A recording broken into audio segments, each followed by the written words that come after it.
बिस्मिल्लाहिर्रहमानिर्रहीम सल्लु अलल हबीब सल्लल्लाहु तआला अला मुहम्मद सल्लल्लाहु अलैहि वसल्लम। अस्सलामु अलैकुम व्यूअर्स, उम्मीद है कि आप सब खैरियत से होंगे। आज हम बना रहे हैं देगी स्टाइल में कैमल का आलू गोश्त रेसिपी।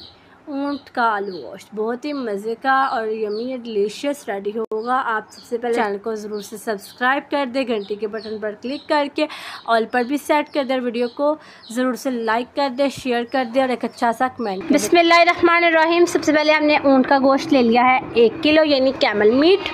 अब हम इसमें 1 टेबल स्पून अदरक लहसुन ऐड कर रहे हैं और अब हम इसमें 3 प्याज ऐड कर रहे हैं और अब हम इसमें 2 गिलास पानी का और 2 टमाटर ऐड कर रहे हैं। अब हम इसमें स्पाइसेस ऐड कर रहे हैं जिसमें है 1 टेबल स्पून नमक, आधा चम्मच हल्दी, 1 चम्मच सूखा धनिया, 1 चम्मच सुरख मिर्चों का, 3 हरी मिर्चें कटी हुई ऐड कर रही है। अब हम इसे कवर कर देंगे और एक बॉयल दिला के इसे टेंडर होने के लिए रख देंगे और फ्लेम को बाद में लो कर देंगे। पहले फुल फ्लेम पे इसे बॉयल दिलाएंगे। हमने 50% व्यूअर्स टेंडर कर लिया था कैमल मीट को।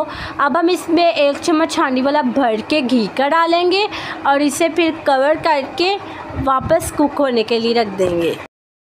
व्यूवर्स, हमारा मीट बहुत अच्छे से टेंडर हो चुका हुआ था।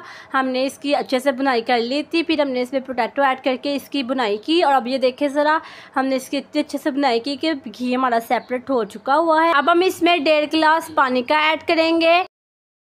अब हम इसमें 1 टेबल स्पून गरम मसाला ऐड करके इसे अच्छे से मिक्स करके इसे कवर कर देंगे और इसे कुक होने के लिए रख देंगे। ये देखिए व्यूअर्स, हमारा सिंपल सा इजी सा आलू गोश्त कैमल का रेडी हो चुका है। बहुत ही मज़े का बना है, आप ज़रूर ट्राई कीजिएगा। इसी के साथ अगर आपको हमारी आज की वीडियो पसंद आई तो वीडियो को ज़रूर से लाइक करें, चैनल को सब्सक्राइब करें, घंटी के बटन पर क्लिक करके ऑल पर भी सेट करें ताकि आपको हमारी मज़े की रेसिपीज़ का नोटिफिकेशन मिलता रहे। अल्लाह हाफिज़। मिलते हैं अगली वीडियो में। अल्लाह पाक आप सबको